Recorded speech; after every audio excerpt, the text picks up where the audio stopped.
이제는 건강이 제일 중요하죠. 많은 이들이 퇴직을 앞두고 이런 말을 한다.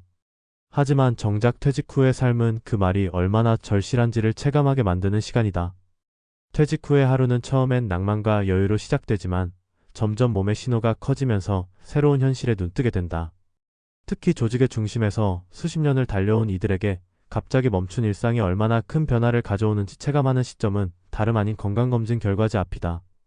이제 내 몸 하나만 잘 챙기면 된다고 여겼던 퇴직 1년 차, 그 앞에서 울 수밖에 없었던 전직 임원의 이야기는 우리 모두에게 묵직한 메시지를 던진다. 첫 번째 사례는 30년간 대기업 임원으로 일하다 퇴직한 박성호 씨의 이야기다. 그는 누구보다 치열하게 일했고 밤낮 없이 책임과 성과를 짊어지고 살았다. 주말은 물론 휴가마저도 마음 편히 보내지 못한 날들이었지만 은퇴를 앞두고 그는 이제는 나를 돌볼 시간이라며 기대에 부풀어 있었다. 퇴직 후 처음 몇 달은 가족과 여행도 다니고 집안일도 배우며 새로운 인생을 준비했다. 하지만 어느 순간 아침에 일어나는 것이 힘들어졌고 이유 없는 피로감이 일상을 무겁게 만들었다.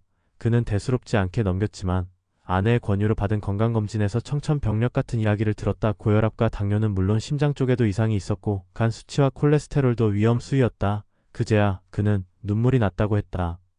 나는 퇴직을 하면 건강을 되찾을 줄 알았어요. 그런데 이미 무너지고 있더라고요. 일할 땐 바빠서 아픈 줄도 몰랐어요. 그의 고백은 건강이 시간을 준다고 해서 저절로 회복되는 게 아니라는 점을 보여준다. 무엇보다 그는 병을 만든 습관이 30년 동안 쌓여 있었음을 깨달았다고 말했다. 두 번째 사례는 중소기업에서 인사팀장을 지낸 60대 여성 김정미 씨다.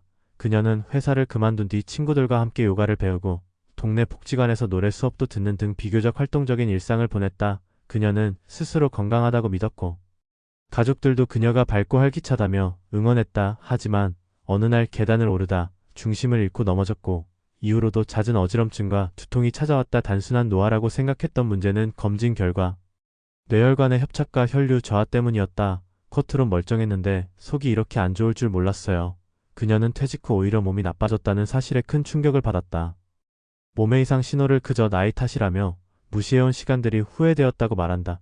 그녀는 이후 식습관을 바꾸고 운동 강도를 조절하며 재활에 힘쓰고 있다. 몸은 예고 없이 무너진다는 걸 알게 됐어요. 이젠 내 몸의 소리를 무조건 믿어야죠. 그녀의 변화는 늦지 않았기에 다행이었지만 그조차도 퇴직 후 1년이 지나서야 가능했던 일이었다.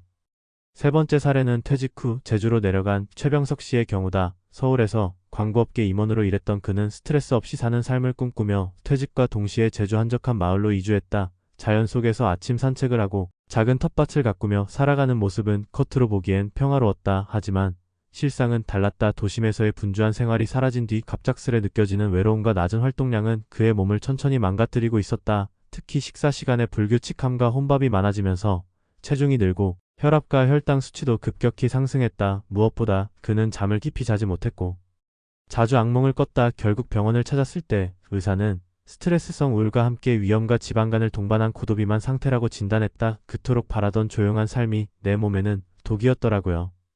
그는 스스로를 되돌아보며 퇴직 후의 삶을 다시 설계하고 있다. 지금은 매일 일정한 시간에 운동하고 마을 주민들과 함께하는 모임에도 나가며 사회적 연결을 회복하려 애쓰고 있다. 이 세 가지 사례는 모두 퇴직 후 1년이라는 시점에 겪은 건강위기의 공통점을 지닌다. 퇴직은 분명 한 사람의 인생에서 큰 전환점이다. 하지만 그것이 회복의 시간이 되기 위해서는 준비가 필요하다. 단지 쉬는 것만으로는 몸이 회복되지 않는다. 오히려 오랫동안 억눌러온 이상 신호가 드러나며 병이 모습을 드러내는 시간일 수 있다. 더 늦기 전에 자신의 몸과 마주하고 일의 껍질을 벗은 진짜 나의 상태를 점검해야 한다. 조직 안에서 강해 보이던 사람도 퇴직과 함께 갑자기 병약한 현실과 맞닥뜨릴 수 있다. 특히 고위직일수록 자신의 건강을 오랜 시간 후순위에 두었고 그것이 곧 퇴직 후의 건강격차로 이어지는 사례가 많다. 몸은 관리하지 않으면 무너진다. 그리고 그 무너짐은 조용히 오지만 치명적이다. 건강검진 결과 한 장에 담긴 수치들은 단순한 숫자가 아니다.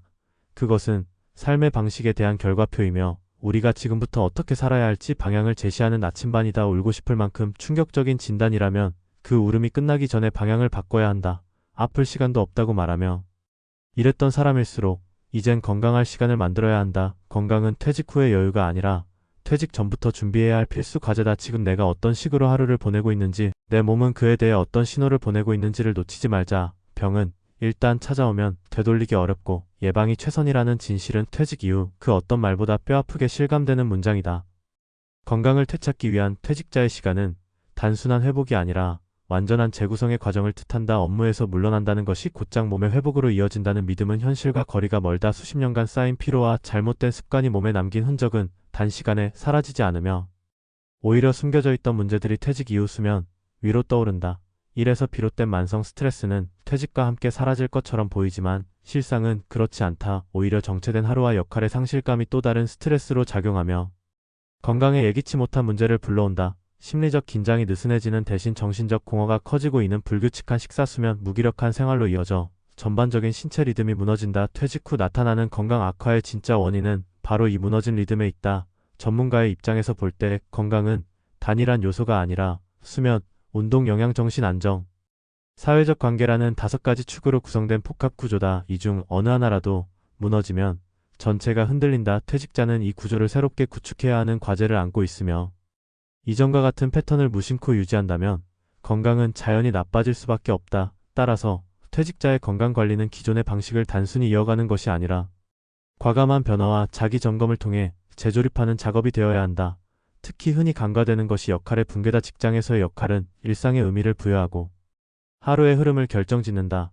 퇴직과 동시에 사라진 역할은 건강에 있어서도 중요한 축 하나를 무너뜨린 셈이다. 전문가로서 필자는 역할을 재구성하는 것이 퇴직 후 건강 회복의 핵심 열쇠라고 본다. 일상이 무의미해지면 활동량은 줄고 활력은 상실되며 이는 곧 질병의 출발점이 된다. 반면 새로운 의미 있는 역할이 생기면 그것이 곧 건강한 리듬을 만들어낸다. 이를 위해 봉사나 취미활동, 지역 모임 참여 같은 대안적 역할 수행이 필요하며 그것이 단순한 소일거리가 아니라 신체적 활력을 유지시켜주는 생활 전략임을 인식할 필요가 있다. 건강은 가만히 있으면 떨어지고 움직이면 유지된다. 특히 퇴직자는 움직일 이유를 의도적으로 만들어야 한다. 또 하나의 핵심은 몸의 언어를 읽는 법을 배우는 것이다. 퇴직 전에는 아파도 참고 일했고 통증이 와도 무시하는 습관이 당연시되었다. 하지만 퇴직 후에는 작은 이상이라도 민감하게 받아들이고 원인을 추적하고 대응하는 자세가 필요하다. 이를 위해선 정기적인 검진뿐 아니라 자신의 몸과 대화하는 습관, 즉 자가 관찰 능력을 키워야 한다.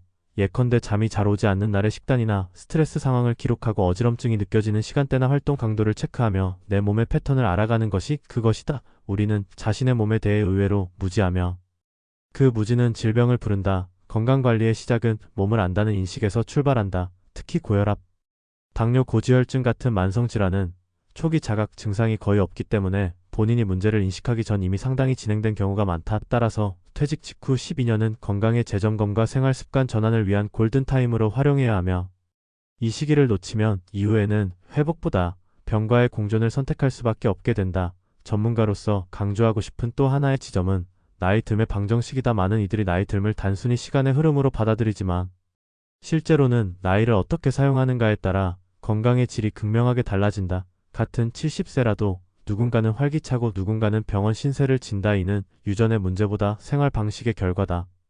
특히 퇴직 이후에는 이 격차가 더 커진다. 일할 때는 다소 무리해도 견딜 수 있었던 몸이 이제는 사소한 무리에도 반응하며 작은 실수가 건강을 무너뜨리는 도화선이 된다. 결국 나이 듦은 선택이 아닌 조건이지만 건강한 노화는 만들어가는 것이다. 그 시작은 퇴직과 동시에 시작되는 하루하루를 어떻게 구성하느냐에 달려있다. 마지막으로 건강은 의사 혼자 지켜주는 것이 아니다. 우리는 의사에게 진단과 조언을 받을 수 있을 뿐이지. 실제로 몸을 바꾸는 것은 스스로의 몫이다. 정기적인 검진을 받고도 생활은 전혀 바꾸지 않는다면 수치는 개선되지 않고 질병은 반복된다. 의사 입장에서 가장 안타까운 순간은 환자가 정확한 정보를 알고 있음에도 불구하고 실천하지 않는 장면을 마주할 때다. 건강의 변화는 정보가 아니라 실행에서 비롯된다. 그리고 그 실행은 퇴직자의 새로운 정체성과 직결된다. 나는 더 이상 일하지 않지만 여전히 내 삶의 주인이다라는 인식이 있어야 식사 하나, 운동 하나가 의미를 가진다. 퇴직 후 삶은 더는 누군가가 만들어주는 구조가 아니라 스스로 짜야 하는 구조다. 그 안에서 건강은 단지 아프지 않음의 상태가 아니라 살아가는 방식의 총합이며 매일의 선택이 쌓여 이뤄지는 결과다. 지금 당장 몸이 보내는 미세한 신호에 귀를 기울이고 오늘 하루를 어떻게 보낼 것인지 다시 묻는 것으로 건강한 퇴직자의 삶은 시작된다. 결국 건강은 퇴직 이후에도 살아가는 의지이며 삶을 지탱하는 가장 단단한 기반이다. 울지 않아도 되는 건강검진지를 만들 수 있는 시간은 아직 우리 손안에 있다.